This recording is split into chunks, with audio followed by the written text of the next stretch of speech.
Hello and welcome to Notes on Film. My name is Josue Peralta. This is day 10 of 10 as we have reviewed this year's Academy Award nominees for Best Score and Best Picture.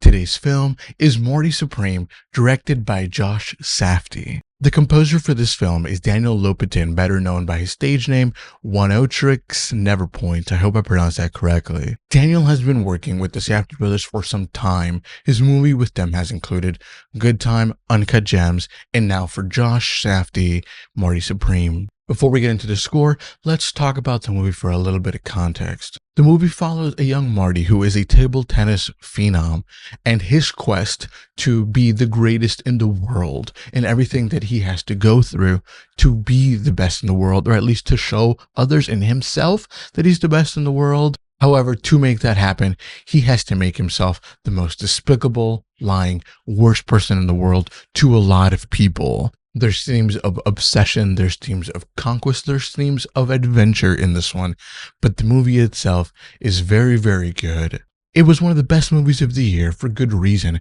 and I'm glad that it was nominated for Best Picture. Now, with that context, let's talk about how the movie played within the film. But first, let me put on my Clark Kent glasses, just in case I'm too critical. I can blame it on the other guy and say it was him, it wasn't me. The music within the movie of Marty Supreme is one that really caught me off guard.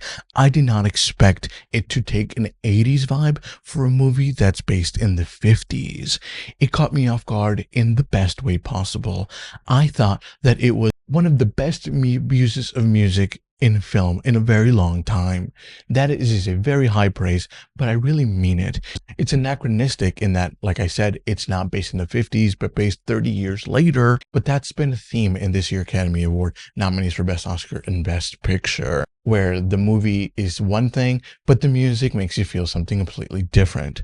I'll give you the example of, for example, One Battle After Another, where something serious is going on screen, but the music takes a more satirical approach. The opposite example is in Begonia, where the ridiculous things are happening on screen, but the music wants you to take it very seriously. In this one, it's not that they're polar opposites, but that the fact that they're so different makes it play and makes you tap into a sort of nostalgia that you wouldn't otherwise have found for the 50s, as it is trended for, I guess, younger audiences. I think I would say for younger audiences, at least millennials like myself. The score within the movie was like watching a really, really good 80s movie with Oriental or like Chinese influences. I thought that it was awesome. It's ethereal in the way that it sounds with religious undertones. I don't know why. I think the religious thing is like how he takes it religiously, or just a touch on obsession. Maybe that's where, or maybe that was going with it. It gave me Miami Vice types in the movie. There were a lot of fun and whimsical moments in it. And the music, because it gives off so much nostalgia, it makes you want to forgive Marty for being the awful person that he is. For example, leaving his pregnant girlfriend and ditching her to go to Tokyo for the tournament. You're like, what are you doing, big dog? We know that you would do that, but the music makes you want to almost forgive him in the sense that, oh yeah, I know, the pursuit for greatness and his obsession for it is what he's going for, and by the way, this is just a movie, so don't take it so deep. Something to that effect. But the nostalgia makes it go down so much better and makes you resonate and kind of tap into the depth of Marty. That's how well it played in the film. I thought that it was an essential part of the movie, and the reason that I thought it was one of the best of the year. Without that score, I don't think it would have gotten so high. So kudos to Josh for continuing to work with Daniel in this case to make this happen, and more kudos to Daniel for really putting out this masterpiece, because like I said, it works really, really well within the film. Now let's chat a little bit about the music as a standalone album. This one, like I said, it is flowery, it is more forgiving of Marty, and it gives a lot of flowery and surrounding spring water vibes. I don't know why that came to mind, but it really made me think of spring and bubbling water. But as a standalone album, I thought it played good. I really did. It wasn't great though. It wasn't great. So whereas it was amazing in the film, it played not so amazing, but still good outside of the visuals and just as a standalone album. There were only a few songs that you were like, oh, this is really nice. I'm actually enjoying this on its own without thinking of Marty or thinking of the scene or whatever's going on. So it is good. It's just not, it doesn't reach the highs. It just doesn't reach the highs that I experienced while watching the movie. And that's okay, because this wasn't written to be a standalone album of music. It was written to be an accompaniment for this movie. And it played really well in the film. But as a standalone album, it goes from amazing down to just very good. One thing I'll mention is that the marriage of Oriental and synth 80s music is heavenly. I thought it was inspired. I haven't heard of anything like this before, and I'm glad that this exists so that I could see the marriage of the two. The Oriental and the 80s vibe makes you think of the Karate Kid, right? Because it brings a lot of Asian influences in the movie, obviously karate, and it's in the 80s, so 80s movie. So this one kind of marries the two and it makes it its own thing. So you don't think of the Karate Kid itself, but you think of Marty as his own version, as his own twisted version of the Karate Kid. That's how I felt it played.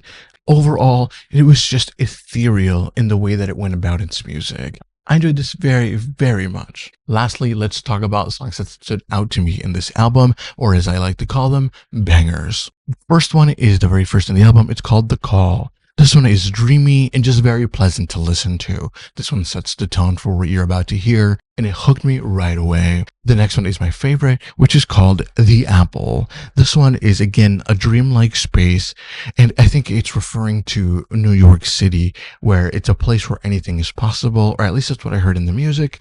And for me, it's the movie's anthem. It has everything you want to hear in it and more. I loved it in the way that it just encapsulated the vibe of, again, that 80s Oriental and adventurous side of everything. The Apple was the absolute standout for me in this album. The next one is called Pure Joy. This one features more of the Oriental instruments like I mentioned before, and it's a pure joy to listen to. I enjoyed this one so much I can hardly say. And it is, I wrote this in all caps, it is too damn short. I think it's only like 29 seconds long or 49 seconds long. And I'm like, where's the rest? What are we doing? This is where I wanted to stay. This is the sweet spot. And I was sorely disappointed. Oh man, that really hurt my heart. The next one is called Holocaust Honey, which is a crazy name. And in this one, I heard some sort of religious transcendence in the honey incident. I also wrote that I think the synth takes place of a grand organ here to great effect. This one was awesome. Oh man, I loved it. And it took me back to that part of the film, but it also stood on its own. That 1, 2, 3 punch of The Apple, Pure Joy, and Holocaust Honey was an amazing 1, 2, 3 punch that I really, really enjoyed. This was the sweet spot of the entire album, in my opinion. Lastly is The Real Game, which is the 20th one in the album. This one, I heard callbacks to the other songs, again, the Oriental themes, which were super duper cool, and hit the nail on the head. I really enjoyed this one. This one was really, really good. An honorable mention is Endo's Game, which was not a full banger, but it was pretty darn close too. That one had a lot of tension. I heard a lot of competence, and I felt like there was a real fighter that I was watching, or that I was a real fighter, you know? And the synth solo was super cool here. So again, really, really good songs in the standout. The first one, and then the sweet spot in the order, and then again, ending with The Real Game. With the critic part done, let me go ahead and give my final thoughts on what I thought on the score of Marty Supreme by Daniel Lopatin. Overall, like I said, the score was a revelation in the film. I enjoyed it, and every time I see the film, I've seen it twice now, I enjoy it even more. I thought that it was perfect, and no one could have done it better. As a standalone album, like I said, it left some to be desired. Again, so whereas an 8, 9, or 10 are reserved for the Hall of Fame, a 5, 6, or 7 ranges from good to great. This one lands at a 6 or very good. This one is very good, and one that I thought should have been nominated for Best Score, but ultimately wasn't. As soon as I saw the movie in late December, I was like 100%, there's no way that this isn't nominated. But when the nominations came in, it turns out that it wasn't there, and I was sorely disappointed. To me, it was at least a top 5 score of the year and definitely deserved a nomination. But alas, those are my thoughts on the score by Daniel Lopatin of Marty Supreme. I'm super curious where he goes next from this. I really loved it, and I'm gonna start liking his music a whole lot more after this. That said, I would like to hear your thoughts on what you thought about the score down below in the comments. While you're down there, the like and the subscribe button work too, to let me know that you liked the video and that you want to see more. You can also find me on Instagram at It's Attractive, where you can send any score recommendations that you might have, and I'll be sure to cover it as soon as I can. But anyway, thank you so much for having spent time with me as we reviewed this year's nominees for Best Score and for Best Picture. But tomorrow at the Oscars, we will see who ultimately takes the win home. Be sure to come back for more score reviews. I'm looking forward to spending time with you again. That's all I have. Take care. Peace.